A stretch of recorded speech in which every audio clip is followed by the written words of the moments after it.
So we've talked about some of the more common mental health disorders and what it means to be healthy. And it becomes necessary to also talk about the most critical factor in health: stress. Stress management should be at the core of everyone's attempt to get healthy and remain healthy. Most of the mental health disorders we talked about are exacerbated by stress, and many physical ailments are caused or made worse by stress. And in our modern world, it is nearly impossible to live a life that is stress free. In this episode of Lessons from the Screen, we will be spending the entire time talking about stress. What is it? What does it do? How does it affect you? And how can you manage it? Lessons from the Screen is back, presenting these facts with a little opinion laid on top of that. And in August on the Freedom Train Network, we talking mental health because it needs work. Everybody ready to move whenever their body hurt, but when their mind is broken, they don't even drink. I guess it's crazy to make sure that you're not, and that's why we talking about this here right now. And welcome to Lessons from the Screen, the show where we give you a review of whether or not any particular information that you can get from any particular screen of any particular kind is worth your time. We waste our time, our energy, and our brain power so that you don't have to. You're welcome.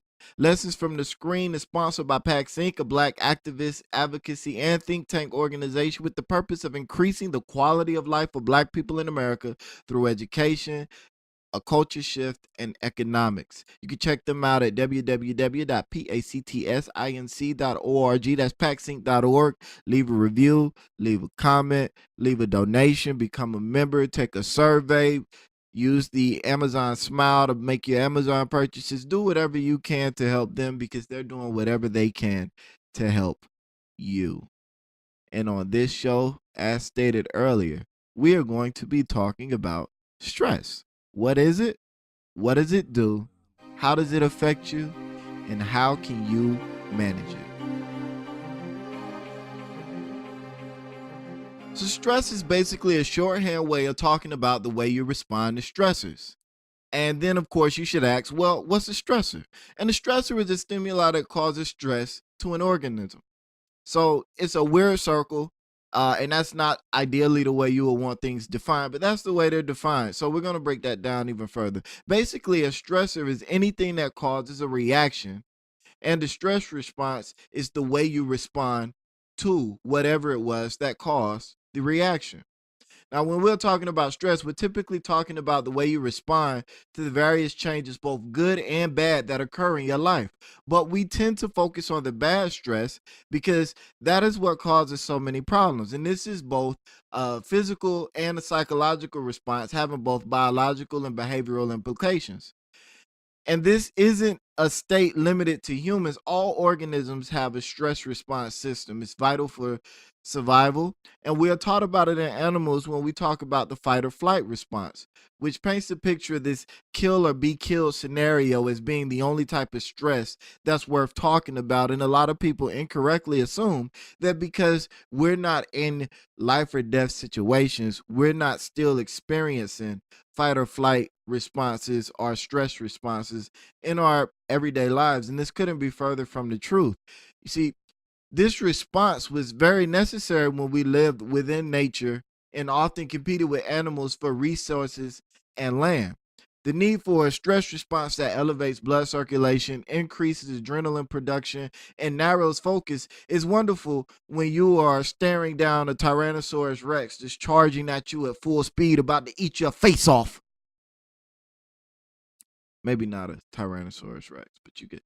However, in these modern times, we experience social, psychological, and financial problems that elicit the same response multiple times a day, and that is when things get dangerous. You see, in past times, life was filled with moments of tense activity separated by long periods of basically nothing. And during those periods of time of nothingness, when all the needs were met and there was time to literally do nothing, our bodies would repair and reset. Doing nothing was and remains just as important to healthy humans as activities that require exertion. However, nowadays, with doing nothing viewed as a universally bad thing in most modern societies, people continue to push from one task to the next, frequently fretting over future outcomes and unresolved past experiences. Jobs become a 24-hour hassle, creating deadlines. Traffic is a stressor as people worry about getting to a location on time and almost always have somewhere else that they could be and something else that they could be doing. And not to mention the mere fact of being in traffic itself is stressful. People flipping out all over the place with road rage and all these other things. And then there are the financial concerns, lifestyle concerns, raising children, taking care of parents or other elders, illnesses, marriage or partnerships. Everything nowadays is stressful, and we seldom, if ever, take the time to truly do nothing. Because even when we aren't doing anything, we're still worried or thinking about what we could or should be doing. And for many of us, the method we choose to relax often creates additional stress. We watch a movie or a TV show, action movies to get our adrenaline flowing, or scary movies to scare the hell out of us. We browse social media, which creates all types of emotions in and of itself as you're watching other people live their best self. Playing video games creates a stressful environment, especially if you're struggling to be the boss, you're struggling to be the level, or you're playing a horror video game or action video game or something like that, and even heated conversations. We are a society of adrenaline junkies. All of these things create psychological stress, which prompts levels of physical stress response. And this is largely because the brain still interprets these events on the subconscious level as real threats, even though you can rationally understand that they aren't. And with this, we have to understand the brain isn't a singular organ of oneness. It has different sections doing different things at different times. The brain stem, also known as the reptilian brain, which is called the reptilian brain because it is a brain that is looks like and has the same functions of the modern reptile. But it's basically the brain stem, and you know where the brain stem is. It's largely responsible for stress response, and we have no control over that area of our brain. The brain stem operates the autonomous nervous system. I don't even have that written down. I'm talking off of what I know, and I still can't get the words out. But anyways, the brainstem operates on the autonomous nerve system, and we don't have control over that nerve system. It's something that just happens. Also interesting is that the brainstem also plays a key role in the reward circuits, which opens up a whole other conversation on addiction. So when you experience a change in environment, situation, health, be it real or imaginary, that perception triggers a stress response in the brain that causes the release of cortisol and epinephrine. Now, amongst the other chemicals that are released and prepares you for fight or flight, these two are important. And overall, these hormones put you into a survival mode at the expense of everything else. Things that aren't necessary for survival get shut down. Cortisol itself is a pretty powerful hormone that influences the body in many different ways. One of the plus sides is it causes your body to be flooded with glucose so that your muscles have an immediate supply of energy, and it blocks insulin production so that the glucose is more likely to be used versus stored. It also narrows the arteries, which in conjunction with epinephrine, which is basically your body creating adrenaline. So in conjunction with that, which causes your heart to beat faster, causes your blood to pump harder and faster. Now, the system was designed so that you could use the extra energy and increase physical abilities and focus to deal with the threat, and then you rest and return to normal. However, nowadays, our bodies are in some cases continuously producing elevated levels of cortisol. Now, elevated levels of cortisol have been shown to exacerbate the effects of diabetes, which makes sense considering it increases the level of glucose while also making cells insulin resistant. However, it hasn't been shown to that stress can make someone diabetic, it can create blood sugar imbalances. Adding on to what I just said, elevated cortisol levels create cells that are starved for energy. They're starved for energy. This causes a chain reaction that results in you being hungry, which causes you to eat. And if you haven't actually utilized any energy, that excess food you consume becomes fat and you gain weight. Stress eating is a very common coping device, and we spoke last week about binge eating disorder. This craving for food also tends to be centered on sugary, fatty foods or the comfort foods. And this can lead to diabetes, high blood pressure, heart disease, and stroke, in addition to overall just making you overweight or obese. Now, prolonged cortisol levels above normal also suppress the immune system. The goal is to reduce inflammation, which is a good thing in a survival environment where you need full mobility, range of motion, and movement. But over a prolonged period of time, a suppressed immune system presents major problems. And chronic inflammation causes its own issues. Sometimes these things can show themselves as a form of newly developed food allergy, increase in sickness rates, and even the development of cancer. Now, when the body enters fight or flight mode, various systems also get shut down or have energy taken away from them. The digestive system is one of those systems. Digesting food while in fight or flight mode basically means that not only are the nutrients not going to be fully absorbed, but also means that the inflammation caused by a poor diet will go unchecked. And after a period of time, ulcers can develop amongst other things. And you can understand why this is necessary. You don't need to be getting ready to fight off a saber-toothed tiger and have your body devoting energy that could be utilized to keep you alive to digesting the rabbit you just ate. You don't want that going on. You also don't want to be getting ready to fight a saber-toothed tiger or a I don't know, you maybe in some sort of weird land before time you're getting ready to fight a woolly mammoth and all of a sudden you got a boo-boo. And while you're fighting, you're just shitting on yourself. Like that's just not a good look. Now you can shit on yourself before the fight or after the fight, but you don't want to shit on yourself during the fight. That's just not a good look, and it'll probably get you messed up. So cortisol also constricts blood vessels and increases blood pressure to increase the availability of nutrients to muscles during stressful times. But this also has a long-term effect. You see, plaque buildup, and plaque is more likely to build up in restricted vessels because they're restricted. And vessel damage, which is created when you restrict vessels, but you also increase the force of the blood rolling through those vessels, you can create damage to the vessels themselves. But plaque buildup and vessel damage creates heart attacks. For men, this can also lead to erectile dysfunction. Yes, we all know those type A dudes who are always stressed out, quote unquote, high achievers, and their penis don't work.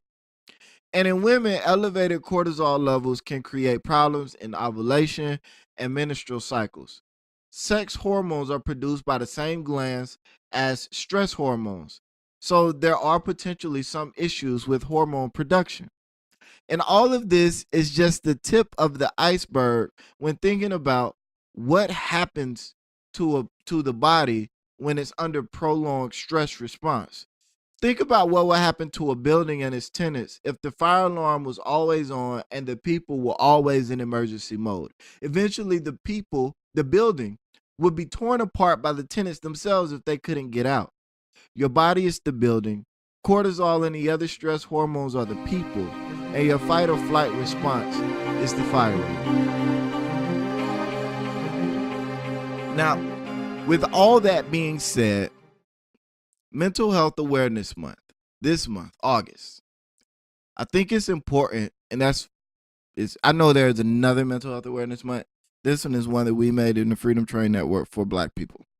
So, with all that being said, I think that it's important that we talk about stress and stress management. And we just talked about stress a little bit. Now, I simplified a lot of things, but you should definitely go and look into stress more. But there are things that you can do to improve your stress management skills, your coping mechanisms, and the way you deal with stress. One of the more obvious is to learn how to relax. Practice deep breathing. Slow, deliberate breaths have been shown to have a positive effect on managing stress. Practice being mindful. Set a period of time, and during that time, consciously focus on whatever it is you're trying to focus on for that period of time. Don't allow yourself to be distracted. And it seems like the distracted wandering mind is the natural state for our human minds, where we're naturally paying attention to multiple things and we're naturally getting sidetracked. And there might be some some survival beneficial residual effects of that, wherein if you're in, say, the open savanna or whatever the case might be, and you get too focused on one thing, you could run into a scenario where you don't realize that a bad situation is upon you, and all of a sudden your face gets ripped off by a Tyrannosaurus Rex. But in the modern times, we don't have to worry about Tyrannosaurus Rex because they're extinct unless Jurassic Park is real. So that whole mind being all over the place thing doesn't work out too well for managing stress. It doesn't work out too well for focusing on what we need to do and getting things done. So taking this time to focus and be mindful gives you practice at blocking out distractions and accomplishing what you need to accomplish. And the more you do it, the better you get at it. And paying attention and being mindful are things that can help you indirectly with your stress management. Now, these are also, and your mind is going to wander. Let me say that your mind is most definitely going to wander, but the goal here is, if you're paying attention to it on a second by second basis, the moment it wanders, you can redirect. But as you do this, you'll be able to complete more tasks in less time, which will reduce your stress load in various different ways. In addition to just allowing your mind to be more focused, a focused mind is a quiet mind, and a quiet mind is a mind that isn't necessarily undergoing a lot of stress at the moment. So you could also take the steps to get better sleep. Do what you can, get a better mattress, start going to bed at a regular time. You know, when you structure your life, your brain is a very pattern oriented organ. When you develop those patterns, it settles into those patterns and you start to get more out of those patterns. So set a bedtime. Go to bed, go to sleep. Turn off all of your distractions when it's time for bed. Exercise regularly. Have positive social interactions and schedule a time to do absolutely nothing. And that's probably, for me, in my opinion, one of the most important things we could do in this society is scheduling time to do absolutely nothing. Time where you are just sitting, laying, or standing, not watching a movie or reading a book or listening to anything or anything like that. You're just doing absolutely nothing. And again, I mentioned in previous iterations of human, the ones that came before us, this was a period of time that our bodies would utilize to reset, and we don't have that reset period anymore. Taking time to do absolutely nothing is fundamental to this concept we like to call balance. I know you've all heard of that concept. And what balance says is that things are only bad if they're not done in moderation, if they're overindulged. Not doing anything is only a bad thing if all you do is nothing. Consequently, working too much, which has become kind of like this all seeing like stamp of wow, you're amazing in our society, is a bad thing. If that's all you do is work, if you don't take time out to relax, de-stress, and not do anything, you're still gonna have problems. And that's why, again, all of these type A super successful people are high strung, die early, have heart attacks, have all kinds of circulatory issues, all kinds of cardiovascular issues. You can't go all the time. You need time to relax. I know I've harped on that enough, but uh, take care of yourself. Monitor your stress. Talk to someone about your problems. Have fun. Enjoy life. Laugh. Relax. Stress is not a problem. Too much stress with no time to reset is. And while you can't do away with stress because stress is the way our bodies respond to changes, you can give yourself time to reset after stressful events. And that is as important to mental health as anything else you will hear or that you can do for yourself. Thank you for listening, and I will see you next week on the next episode of Lessons from the Screen.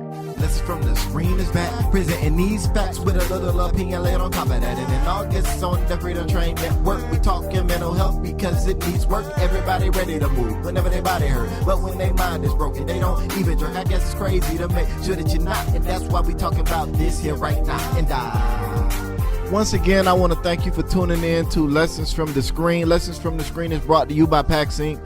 through the Freedom Train Network. You can find us on www.freedomtrainradio.com or on iTunes, Google Play Music, or Stitcher. Be sure to head to one of those places and leave us a review, and then be sure to head back to the website to let us know what you think about the show and communicate with us. Also, be sure to head to www.paxinc.org and show some love and support for our sponsors. PAX Inc. is doing big things in the community and trying to do more, always trying to do more. So be sure to head to the website. That's www.pactsinc.org. Donate, volunteer, become a member, talk about it, whatever. They can use your support, and once again, they are doing great things in the community. And as always, Lessons from the Screen has a frame of reference and perspective that is aligned with that of the Black community. The things that we look at, whether it be on the Trending Tuesday or the regular Lessons from the Screen show, will always be looked at from the Black perspective. So keep that in mind, because we need more minds shaped into that perspective and trying to do things that we need done for ourselves. So with that in mind, again, thank you guys for listening in. Remember to tune into the Freedom Train Radio. We have the app that's available that you can get from the website. It's in the Google Play Store. Sorry, it's not available on iTunes yet. We have the live internet radio, and we have more shows coming up. Thank you, thank you, thank you. And I will see you guys for the next episode of Lessons from the Screen.